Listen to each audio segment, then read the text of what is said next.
Well, I feel very honored to be here, and I'm grateful to Peter and also for Kinchi Lau for having such an illustrious audience. Since the talk is about the ending of American hegemony, I have to begin by describing what it is.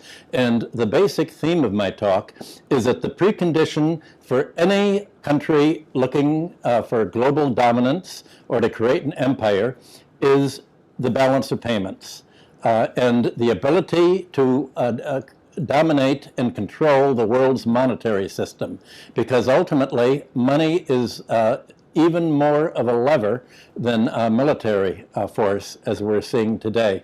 If you can control the monetary system, you can get other countries into debt to yourself. And if you can get them into debt, then you can treat them like the International Monetary Fund and the European Central Bank treat Greece or Latin America or Argentina or the Ukraine or Russia. If it likes you, like the Ukraine, no matter what form of government you have, it will call you a democracy and give you all the money you want. If you seek to become independent of American control, if you do not sell your natural resources to the United States, then you will be denied of the financial basics that you need to create your own money supply and to fund your own economic growth. So American hegemony enables the United States to stop any other country from growing by pulling out the connections of its financial system, just like it did in the case of the Soviet Union after 1991. Basically, dollarization is the ability of the United States to run balance of payments deficits without any limit at all. And since 1951, the United States balance of payments has been continually in deficit. Any other country, if you run a deficit, would have to raise its interest rates, impose austerity, and stop its economic growth. The United States has not had to do that,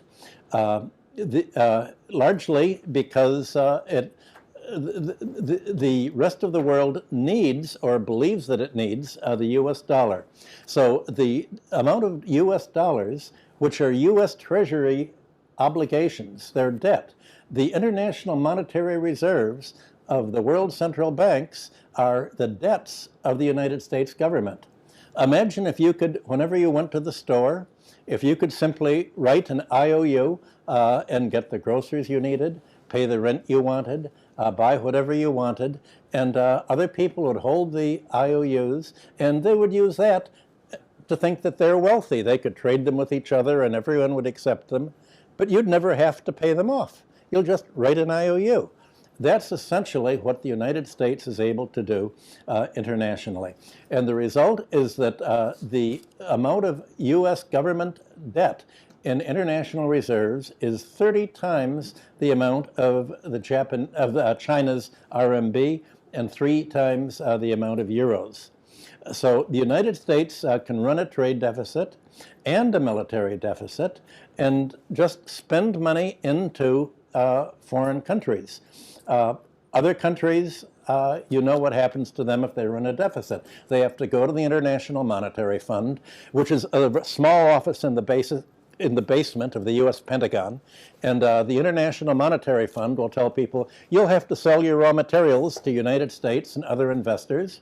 You'll have to buy your food and agricultural crops from the United States, not grow them yourselves. You will have to become dependent, or else we will make you look like we made Cuba or Iran or Venezuela look like. We will make you an outcast of the world monetary system. So basically, it's your money or your life. That is the deal that's being made. Why doesn't this happen to the United States? And the answer is that the dollar's unique status. Here's what happens. The United States will begin spending money on its 800 military bases around the world, and it will import manufactured goods from China and other countries that it no longer produces.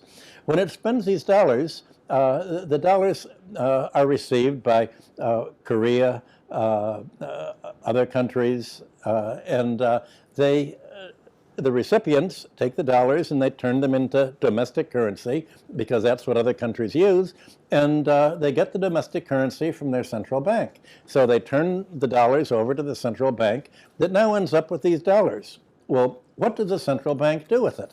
Until 1971, they would buy gold. And if they would buy gold, the U.S. would have less of them. But now the foreign central banks don't buy gold.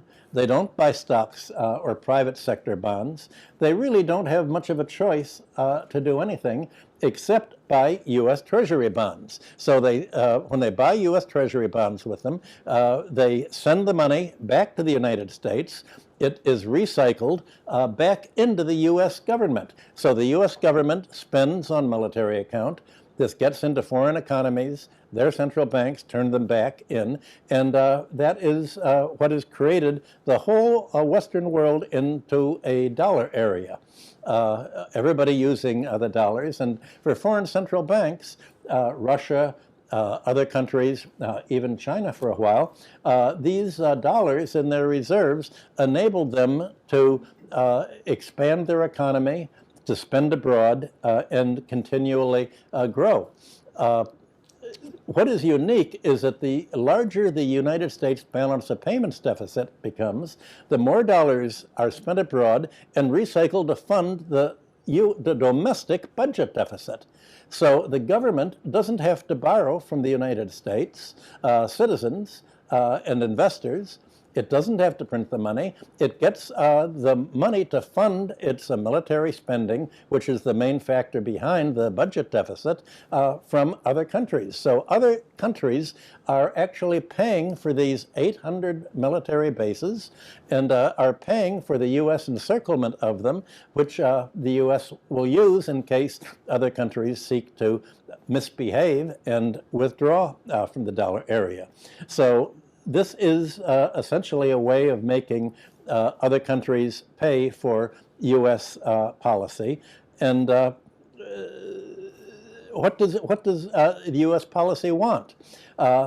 It can then go to other countries and say, we want you to follow our neoliberal policy. And the policy is privatization. They have to sell off their public domain, their public infrastructure, their electric utilities, their raw materials, their oil, to American buyers. And the hope is that when foreigners buy a U.S. Treasury bond, they get less than 1% interest. But when Americans buy foreign, private investors buy foreign industry, the idea is they can make at least 25% per year. I did a study of the balance of payments of the oil industry in 1965, and every dollar invested in foreign oil in balance of payments terms was recovered within 18 months. So you have a in 1 year, you recover all the money, and it's a constant doubling time. The plan of the United States at that time in the 1960s, and the argument put before the oil industry to Congress, which I actually was hired to write, was if we can make so big a profit on other countries, pretty soon we will get so much investment from them that we can afford to spend our money abroad and maintain our military control of them so that nobody would dare withdraw from the system. So that's basically the system we have today. And it's counterintuitive. It's not fair, and you won't find it in economics textbooks, because economic textbooks say how everything that exists is inevitable and the result of equilibrium, and the best of all possible worlds, otherwise we'd have a different world. Well, it's not inevitable, and I'm going to spend the rest of this talk explaining how we got here to this situation, so you know how to get out of it, if indeed you want to. Basically, the problem began in World War I and intensified in World War II. World War I was basically a fight between a finance capital countries, Britain and France, arming to prevent what they thought was a threat, and that was a threat of socialism, specifically state socialism of Germany and Central Europe.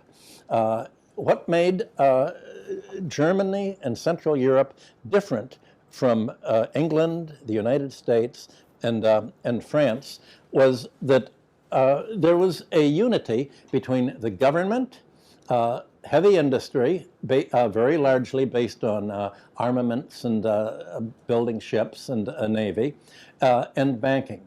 And the difference between German banking and Central European banking and English banking was the difference between short-term and long-term. The government representatives and the bankers would get together with the industry and say, how much credit do you need to grow?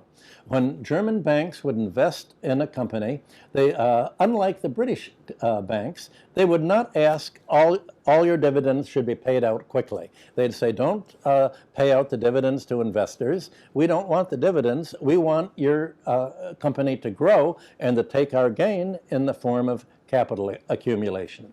By contrast, in 1914, the British financial press began to publish warnings saying they feared England would lose the war to Germany because of financing. Its banks wanted quick payouts. The stock market was hit and run.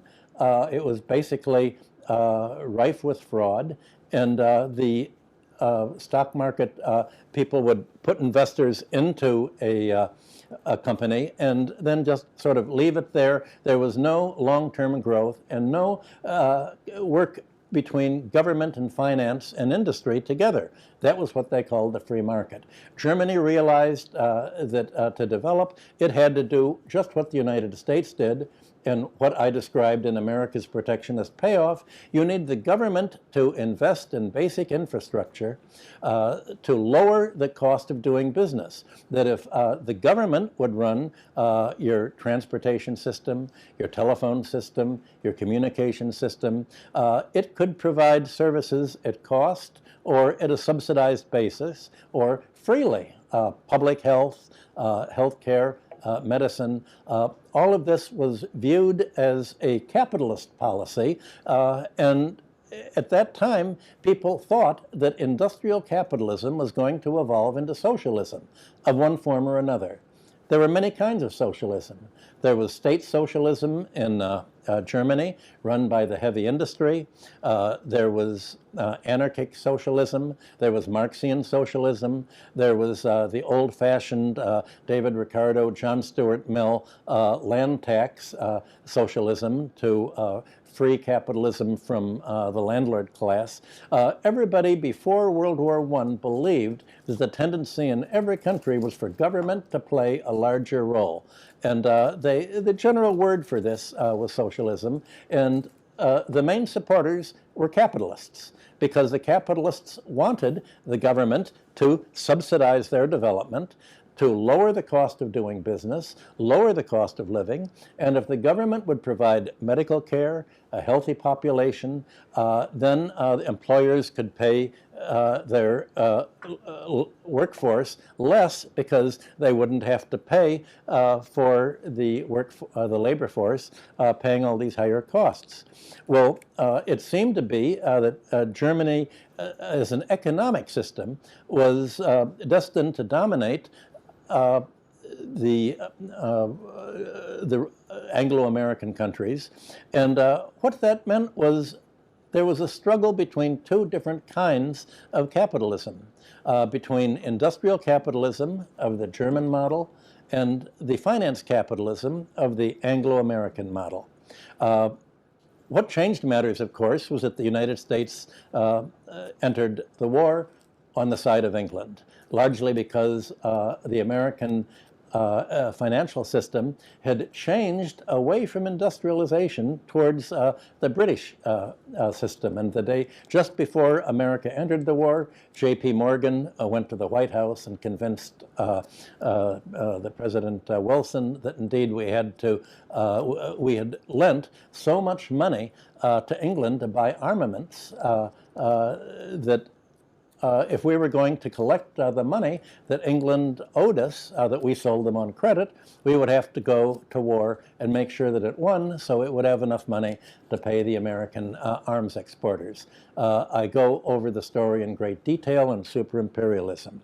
Well, the problem, America did indeed come in, destroy Germany, and the problems all began when the peace occurred. The question was, what were the terms of peace? And America did something that was very different from European experience. When England went to war against Napoleon with its allies, when it had gone to war with other countries, European countries, once the war was over, the winners would typically forgive the debts of the support that they'd given each other. And the English imagined that somehow the Americans were going to act like 18th century and Englishmen would have acted and said, okay, we've won, we're all on the same side, you don't have to pay us for all of the arms that we sold you before we entered the war. America did agree not to make England pay for the rifles and the bullets and the airplanes that it contributed during the war, but before America entered the war, France, England, and the Allies had borrowed a huge amount of money from the Americans to buy the arms to fight Germany.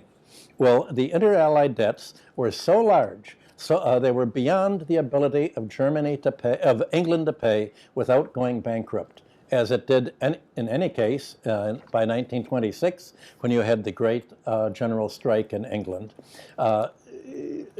Germany was obliged to pay England and France so much money that they could turn around and pay the Americans. And John Maynard Keynes wrote a number of wonderful essays on the Treaty of Versailles is an economic disaster, saying there is no way these debts can be paid. The Allies, because of the American insistence on being paid for the World War I debts, they are going to have to insist on huge German reparations. The reparations included taking away the most productive, economically profitable German lands bordering France, taking Germany's monetary reserves, driving it so bankrupt that you had the hyperinflation of the 1920s, 21.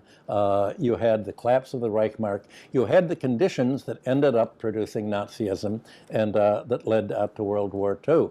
Well, by 1931, after the Depression of 1929, it was obvious that that the whole world was being torn apart by America's demands, the American government's demands on European governments to impose austerity and pay them. And so they suspended the inter-allied debts, and they suspended German reparations, although the United States says we're keeping these debts on the books in case you ever do get money, we're going to want whatever you have. So the result is that Germany ended up with Nazism. Once again, England and France realized that there was a fear of German growth, and the result was another war between England, France, and Germany, with America joining in. And this time, the American strategy against England was very different from what it was in World War I. President Roosevelt and his cabinet did not like England very much. They thought, we can use World War II as an opportunity to break up the British Empire, and we can pick up the pieces.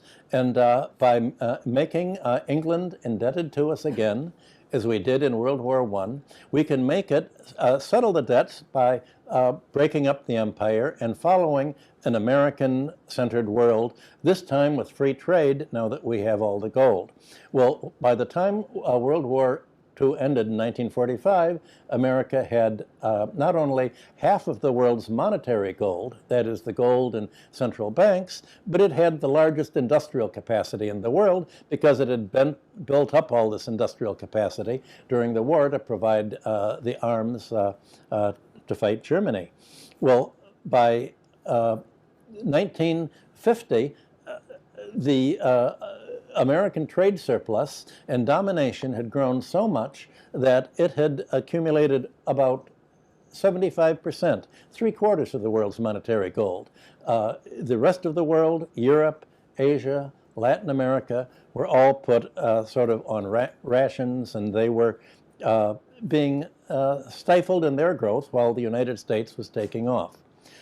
Then a great change happened, an about-face. For the first time, in 1950 and 51, the United States balance of payments went into deficit because of the because of the Korean War. And the Korean War was so expensive that it started what would last for 3 decades, where the entire U.S. balance of payments deficit was military in character.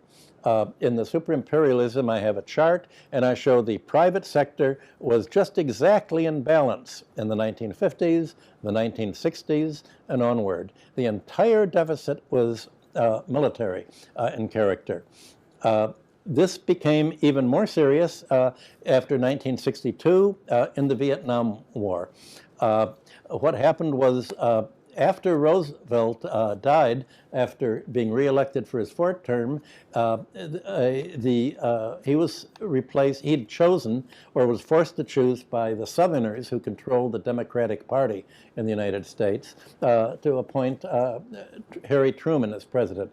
Truman immediately threw his support behind the British Empire and the French Empire, and when Eisenhower was elected in 1952, Eisenhower decided to put all of America's support behind the French Empire, including Vietnam, saying that any country that wanted control of its raw materials, any country that was nationalistic and wanted to control its own growth was communist.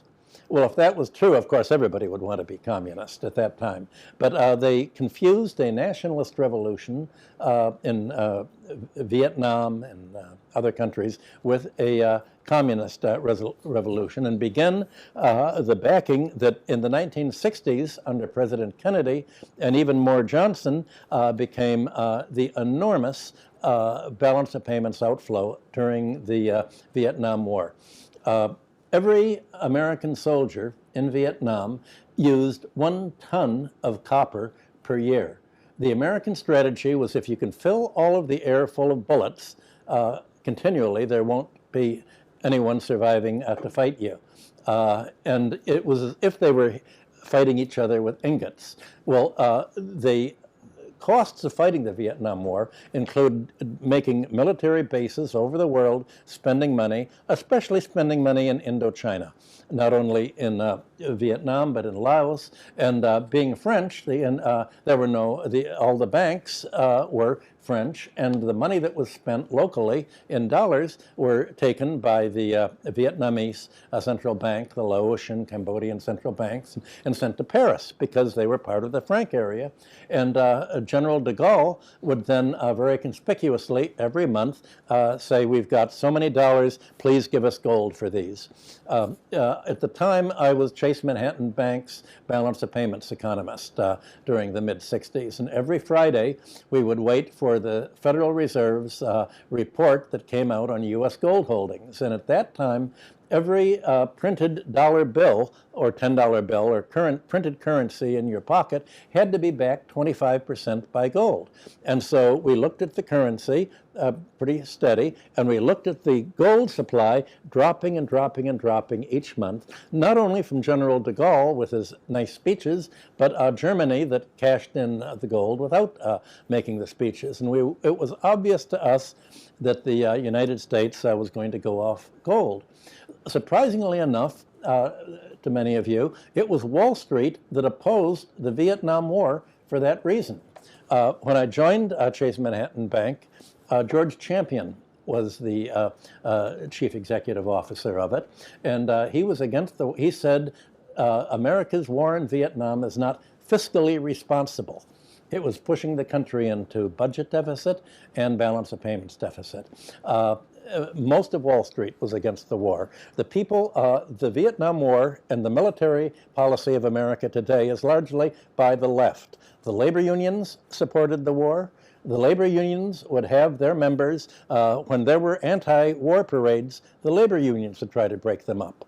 The labor union leaders came out in favor of the war, saying we need the employment by the arms. The labor unions moved, as they are today, to the far right wing of the political spectrum. Wall Street moved to the relative left wing of the political spectrum and remained there for a decade. Well, finally, the time came by 1971 when America ran out of gold, and it said we're not going to sell any more gold at $35 an ounce. They closed the London gold pool where they'd been doing all of the selling and went off gold. And that created a lot of worry in the government because if, imagine, ever since World War I, America had dominated the world by having most of the gold. It had the gold, and therefore the monetary base in other countries didn't have it. It thought, now what's going to happen? There were forecasts of it running a balance of payments deficit, and it said the dollar is going to go down and down. There's going to be hyperinflation. We've lost it. I didn't think that would happen, and I wrote my book, Super Imperialism, to show that without getting gold, what were central banks going to do with all of these dollars that were being pumped into the world monetary system? Well, I said they only have one choice. They're not going to buy U.S. stocks. They're not going to buy U.S. companies. They're not going to buy real estate. They're going to buy treasury bonds. And instead of the gold standard, we now have a U.S. treasury bond standard. And I gave a speech at Drexel Burnham for their annual meeting saying this. And Herman Kahn, who was a military strategist, you may know him from the movie Dr. Strangelove that was based on him, immediately hired me and told me that the largest purchaser of the book, Super Imperialism, 2,000 copies, was the Defense Department and the CIA. And they looked at it as a how-to-do-it book. I had thought that socialists would read it, but the socialists wanted to say, America's weak, we won, it's ended the war. The Defense Department said, my God, you've showed us how we've pulled the biggest ripoff in history. This is wonderful. They gave the Hudson Institute an $85,000 grant for me to explain superimperialism to them, and I quickly became the highest paid American economist in North America by going around explaining all of this. Much to my surprise, I thought somehow some other country is going to do something about this. It was translated into Spanish, and I know the Russians were working on it. But what happened was that all of a sudden the world became more dependent on U.S. government debt than they had become dependent on gold.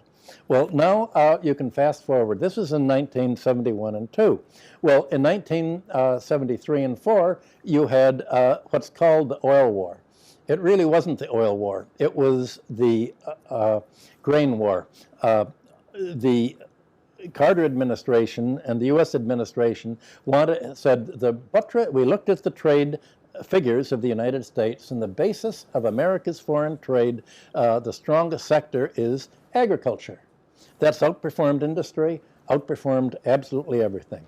And they quadrupled the price of gold, and then Saudi Arabia and the OPEC countries retaliated by quadrupling the price of oil. And so the United States wondered what to do. I was brought down to the State Department and the U.S. Treasury and met with the heads of Standard Oil, who had joined the Treasury as their officials, which is appropriate because oil is the balance of payments and the Treasury, and that was my old friend. And he said, we've made a deal with Saudi Arabia. You can charge whatever you want for your oil, but you have to take all of your trade surplus and you have to reinvest it in the United States economy. We won't let you buy any American company because you're Arabs and we're not. But you can buy 1 million shares of every country on the Dow Jones average. You can get minority shares, and the rest you'll buy Treasury bills. And Saudi Arabia agreed, and as they have ever since. Then in 1975, you had, 78, I'm sorry, you had the Iranian Revolution.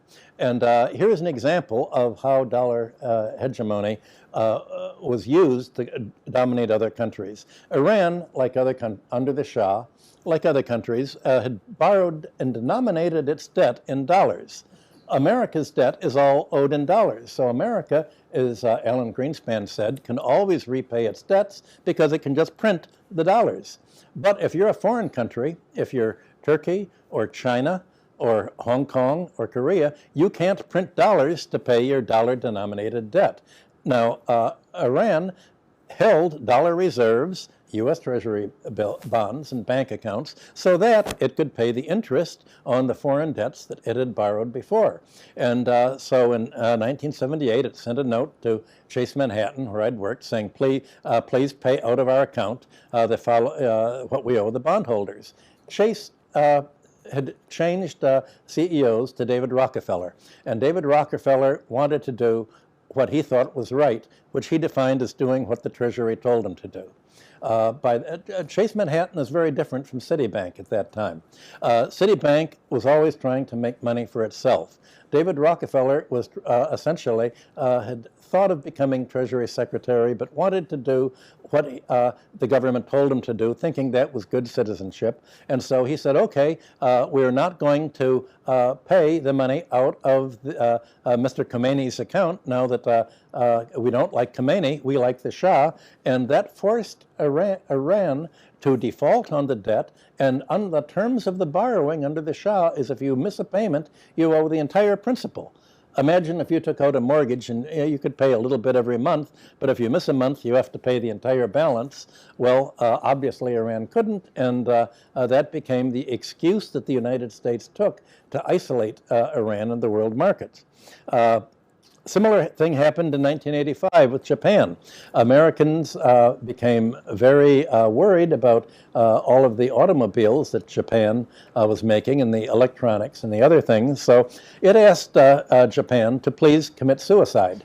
Well, Japan was quite happy to do this because after World War II, when MacArthur came in, it said, we have two choices. There's a large socialist movement in Japan.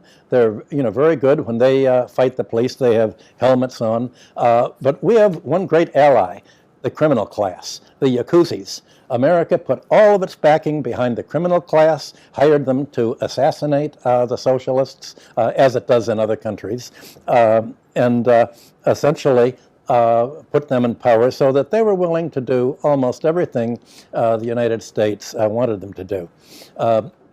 And they agreed to raise the price of the yen against the dollar so much that their car industry went bankrupt. By 1990, they were completely wrecked, as they remain wrecked today.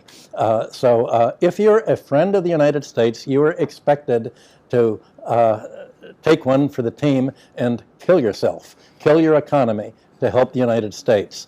That's what it means to be a democracy in today's world.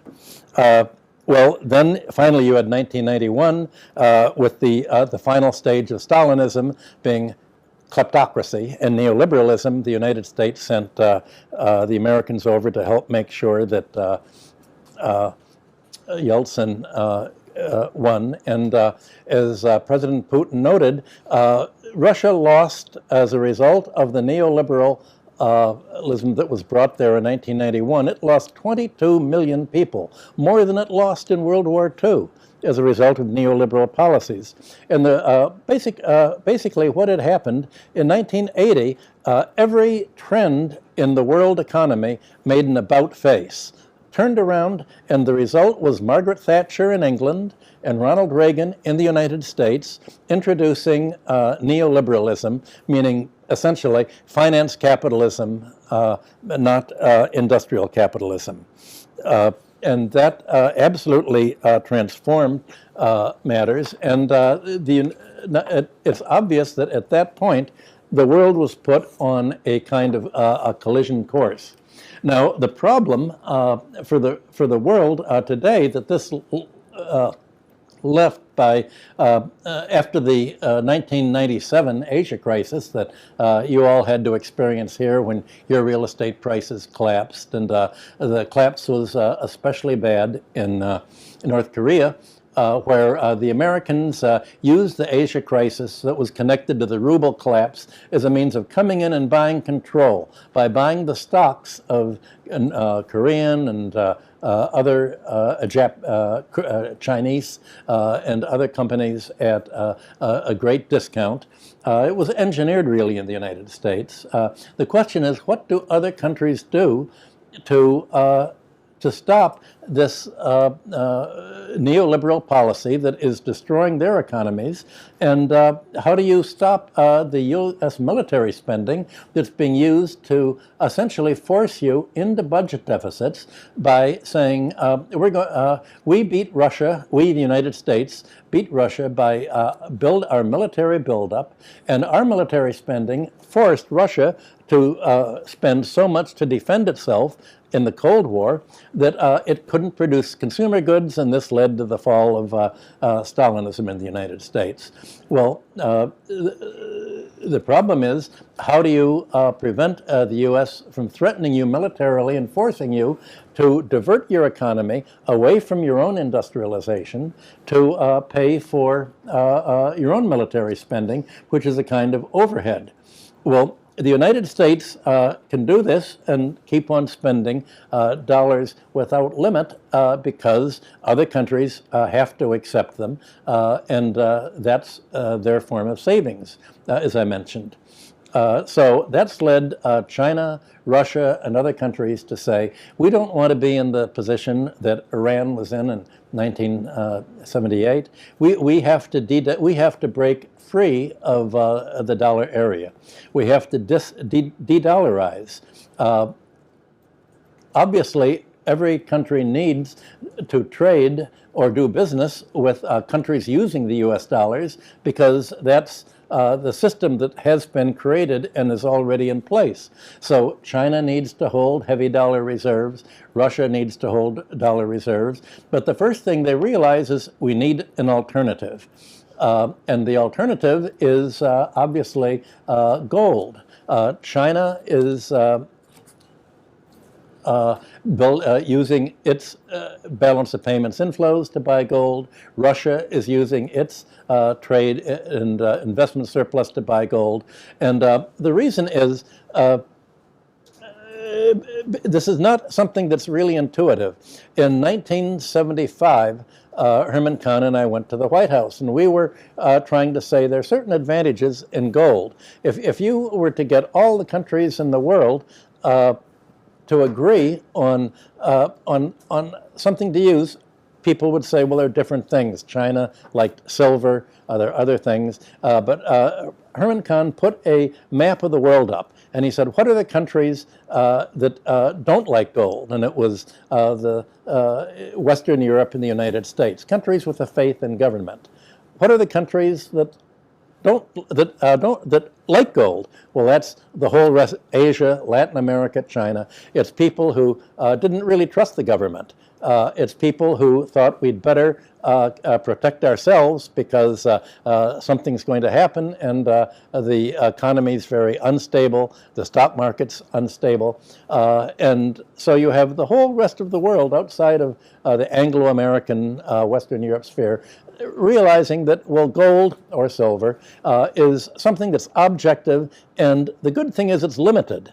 I argued that gold was a peaceful metal because if you had the pre-1971 gold exchange standard, when a country like the United States would spend military funds abroad, it would steadily lose gold, and it would lose its ability to control the world monetary system.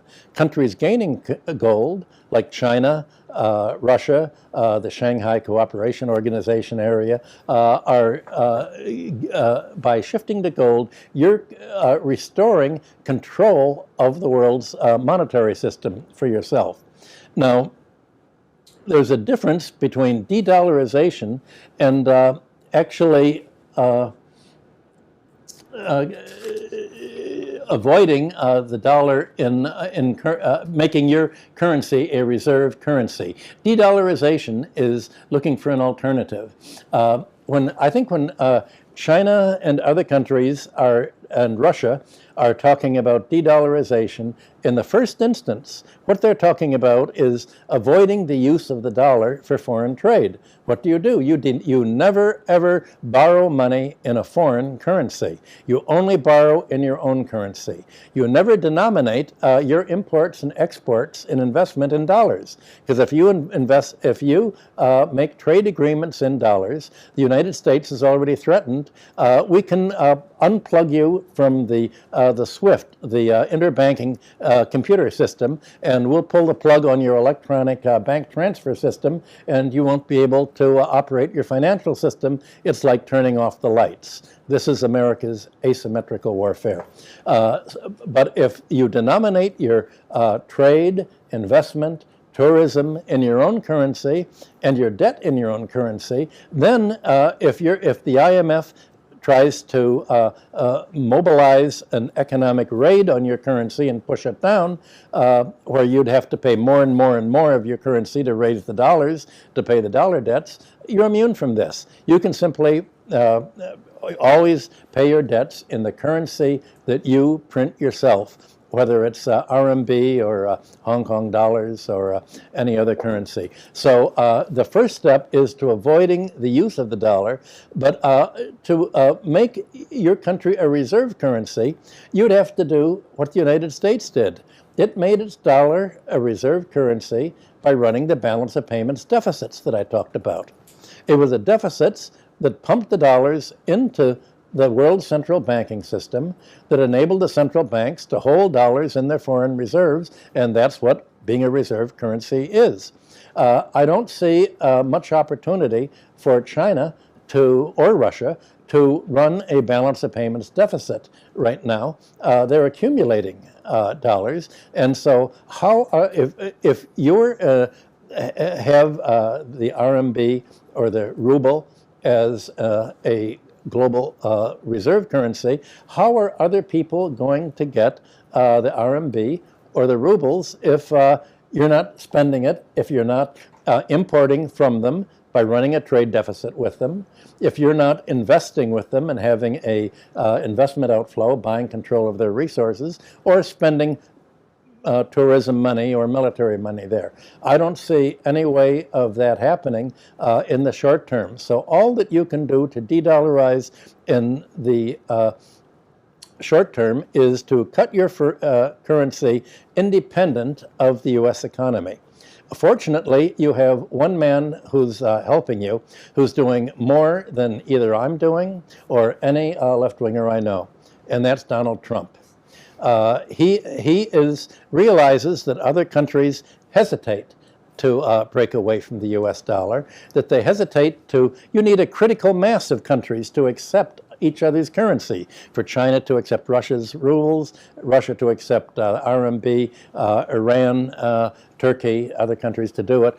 And so Donald Trump has made clear that the United States has to be the winner and other countries the loser in any trade agreement or financial agreement that's made. So it's helping driving Russia into the Chinese and Shanghai Cooperation Organization orbit.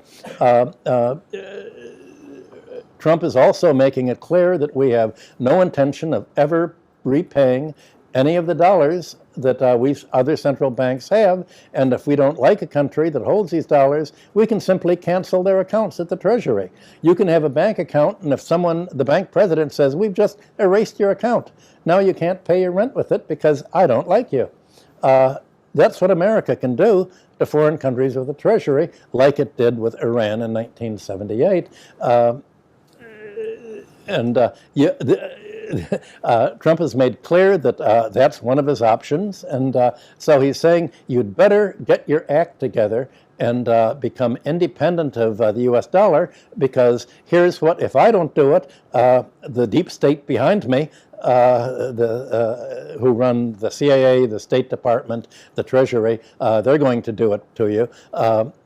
He wrote a book explaining the whole policy. The book was called The Art of Breaking the Deal. And that's how Trump made his money. He's the biggest real estate crook in New York. And if you happen to travel to New York, strike up a conversation with either a cab driver, anyone you'll meet somebody who's had some economic relations with Trump. And Trump's business plan is quite simple. If he makes a deal with someone, a contractor, to supply bricks, he'll supply the bricks, he'll pay you 10% down, do it. Then the contractor will say, I'm finished, here's the money. Trump will say, well, I'll only pay you 50%, I don't like the bricks. There's one person I know from Pennsylvania who sold him 30 Steinway pianos. Trump then he asked for payment. Trump said, well, I really didn't, one of them was out of tune, I'm not going to pay you anything, you'll have to sue me. In the United States, it takes 5 years and at least $50,000 to bring any lawsuit, and the courts are very, very, well, they're about as crooked as Bolivian courts, I think. It's a hell to try to sue Donald Trump. Not many people have collected. I gave an archaeology talk, and a man came up to me and said he was an architect, and actually the architect for the bathrooms in Trump Tower. And he designed the bathrooms. They made the tower. He said they built them very shoddily. Then he sent the bill, and Trump said, well, we don't like the design. We're not going to pay you. And so the architect found out that under New York law, the architect has to sign off with the building department that, yes, the building's been done. And he didn't sign off, and Trump was threatened and losing $200 million and going bankrupt.